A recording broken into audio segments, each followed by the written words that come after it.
আপনার সত্য এবং অসত্য এটাকে অনুসন্ধান করে বের করে আনার মূল সূত্রটা, যে যাদের কথা কেউ শোনে না এরা নবীদের ওয়ারিস। নবীদেরকে এই একই কথা বলা হয়েছে যুগে যুগে। যারা বলেছে ওরা ইতিহাসের আস্থা করে নিক্ষিপ্ত হয়ে গেছে, ওদের নামটা পৃথিবীতে নেওয়ার মানুষ নাই, নবীদের মা স্বর্ণের অক্ষরে তাদের নাম এখনো জলজল করে উজ্জ্বল এবং জ্বলে। পৃথিবীর ইতিহাসের শুরু থেকে আজও পর্যন্ত আপনি একটা উদাহরণ আমাকে দেখাতে পারবেন না যে আল্লাহদ্রোহী, আল্লাহর প্রতি অবিশ্বাসী কোনো মানুষ অমর হয়েছে। অর্থাৎ হাজার হাজার বছর পর আজও পৃথিবীতে সে প্রাসঙ্গিক, সে প্রশংসিত, সে বরিত, সে সরিত, সে স্মরণীয়, তাকে শ্রদ্ধা করে, তাকে ভালোবাসে, মানুষ ধারণ করে, মানুষ তাকে রেসপেক্ট করে, মানুষ তাকে ফিল করে, মানুষ তাকে মিস করে, মানুষ তাকে রেসপেক্ট করে। এরকম একজন মানুষ পৃথিবীর ইতিহাসে দেখাতে পারবেন না। হোক সে রাজা, হোক সে বাদশাহ, হোক সে মহারাজা, হোক সে ক্ষমতাধর, হোক সে কোনো খেলোয়াড়, হোক সে অনেক বড় কোনো সেলিব্রিটি, হোক সে অনেক বড় সম্পদশালী, হোক সে অনেক বড় প্রভাবশালী, এমন একজন মানুষ আপনি দেখাতে পারবেন না যে মানুষটা আল্লাহর প্রতি অবিশ্বাসী ছিল, আখিরাতের প্রতি অবিশ্বাসী ছিল, আল্লাহদ্রোহী ছিল, আর পৃথিবীতে সে তথাকথিত অমর হয়ে আছে। এরকম একজন মানুষ আপনি দেখান আমাকে। কিন্তু আপনাকে আমি শত শত মানুষ দেখাতে পারবো যারা পৃথিবীতে ছিলেন যখন, তখন কেউ তাদের পাত্তা দেয় নাই, কেউ তাদের কথা শুনে নাই, কেউ তাদের গণে নাই, তাদেরকে নানাভাবে অপমান অপদস্থ করেছে, সমাজে হেও করে রেখেছে, কোণঠাসা করে রেখেছে, দামিয়ে রাখার চেষ্টা করা হয়েছে, অবহেলা করা হয়েছে, অপমান করা হয়েছে, গালমন্দ করা হয়েছে। সমাজ তাদের দাম দেয় নাই, কোনো মূল্য দেয় নাই, কোনো পাত্তা দেয় নাই, আইন করার সময় তাদের জিজ্ঞাসা করে নাই, শাসন করার সময় তাদের জিজ্ঞাসা করে নাই, কোনো কাজে তাদেরকে পাত্তা দেয় নাই।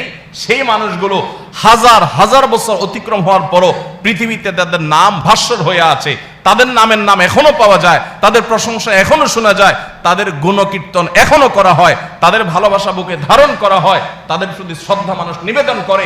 এরকম মানুষ যদি পান, হাজার হাজার আপনাকে দেখাতে পারবো। এরা সবাই হলেন আল্লাহর প্রতি বিশ্বাসী, আখিরাতে বিশ্বাসী। যারা মনে করেছিল যে এই মানুষগুলো এক সময় হারিয়ে যাবে, কারণ এদের তো ফলোয়ার কোনো শিক্ষিত নাই, সমাজের এডুকেটেড মানুষরা না, এদের সমাজ ফলোয়ার তো সব অশিক্ষিত মানুষেরা, তো তারা বরং পৃথিবীর ইতিহাস থেকে হারিয়ে গেছে। অমর হয়ে আছে সেই নবীগণ, সেই রাসূলগণ, আল্লাহর প্রিয় বান্দাগণ, আল্লাহর ওয়ালিগণ, নেককারগণ, ইসলামের ইতিহাসের মহান ব্যক্তিত্বগণ। আর বাকি যারা আল্লাহদ্রোহী ছিল তারা পৃথিবীতে এদের তুলনায় কখনো অমর হয় নাই। তারা হয়তো কিছুকাল তাদেরকে স্মরণ করা হয়েছে, কিন্তু একটা সময় হারিয়ে গেছে। আপনি ফেরাউনের কথা বলেন, আপনি হামানের কথা বলেন, আপনি নমরুদের কথা বলেন, আপনি কারুনের কথা বলেন, আপনি আবু জাহালের কথা বলেন, আপনি আবু লাহাবের কথা বলেন, আপনি আদম আলাইহিস সালামের ছেলে কাবিলের কথা বলেন, আপনি এইভাবে নূহ আলাইহিস সালামের অবাধ্য জাতির কথা বলেন, আপনি ইব্রাহিম আলাইহিস সালামের অবাধ্য জাতির কথা বলেন। আজ তাদের নাম নেয়ার মতো মানুষ পৃথিবীতে নাই, শুধু নবী রাসূলটাই আছে।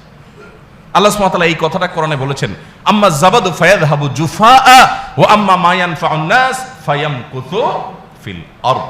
পানির উপরে যে বুদবুদ থাকে, যে ফেনা থাকে, এই ফেনা আমরা যখন বালতিতে ওয়াশিং পাউডার মিশাই, অথবা স্রোতের পানি যখন স্রোতে চলতে থাকে কোথাও এসে আসার পরে, তখন আমরা দেখি তার উপরে ফেনার বিশাল বড় লেয়ার পড়ে যায়, তাই না? এই ফেনাগুলো দেখে মনে হয় পুরো বালতি ভর্তি, মনে হয় ফেনাগুলো পুরো বালতিকে দখল করে আছে। আল্লাহ বলেছেন এই ফেনা থাকে না। ফেনা দেখতে পরিমাণে অনেক হয়, কিন্তু এটা থাকে না।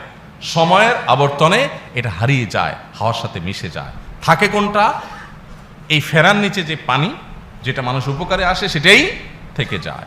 এই জন্য পৃথিবীতে যাদের জৌলস দেখেন, যাদের দাপট দেখেন, অনেক কিছু দেখেন, এগুলো ফেনা, এগুলো থাকবে না। থাকবে সেটাই যেটা মানব জাতির কল্যাণ বয়ে আনবে। অতএব আপনি যদি ইসলামকে ধারণ করেন, আপনি সৌভাগ্যবান হবেন, আল্লাহর কোনো ঠেকা পড়ে নেই। আলেমরা তাদের দায়িত্ব পালন করছেন শুধুমাত্র।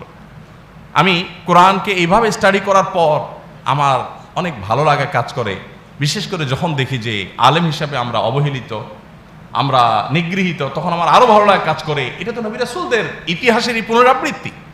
অতএব সৌভাগ্যবান তারা যারা সত্য এবং অসত্যকে উপলব্ধি করে সত্যকে গ্রহণ করতে পেরেছে। আল্লাহ তাআলা আমাদেরকে এই সত্য এবং অসত্যের যে দ্বন্দ্ব, হক এবং বাতিলের যে দ্বন্দ্ব, এই দ্বন্দ্বের মধ্যে আল্লাহ তাআলা আমাদেরকে সত্য